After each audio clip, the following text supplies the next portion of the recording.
Hello dear friends, today we are at Fontana. Today we are going to cook a typical dish from the Marche region, a roll of roasted rabbit in porchetta style, so stuffed with rosemary, sage, chopped fennel and sausage paste and olives. When the right season comes around in May, we add another local ingredient, fratte rosa, fava beans.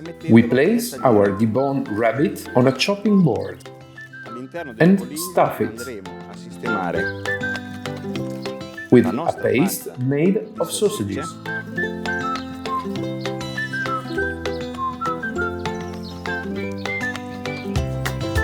With olives,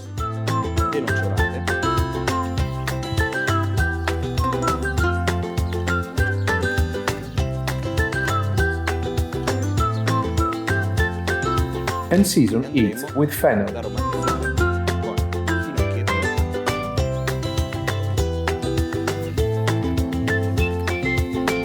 Rosemary,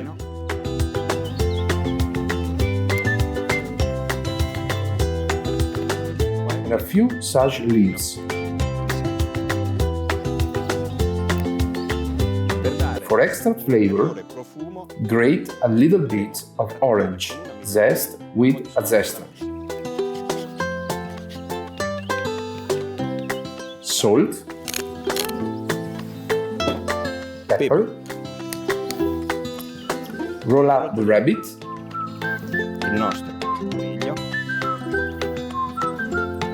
so that the stuffing remains inside. Now, to keep it together, wrap it with bacon.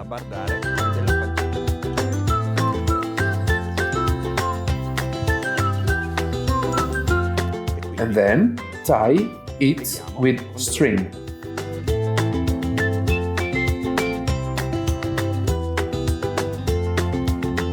Remove the excess string.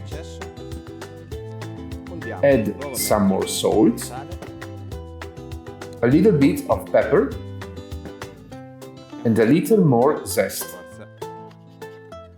Once the rabbit is ready, place it on the baking tray and season with extra virgin olive oil.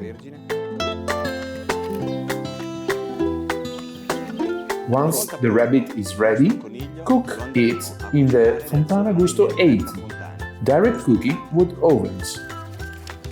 Cook it for 45 minutes at switch on the fan so it cooks evenly.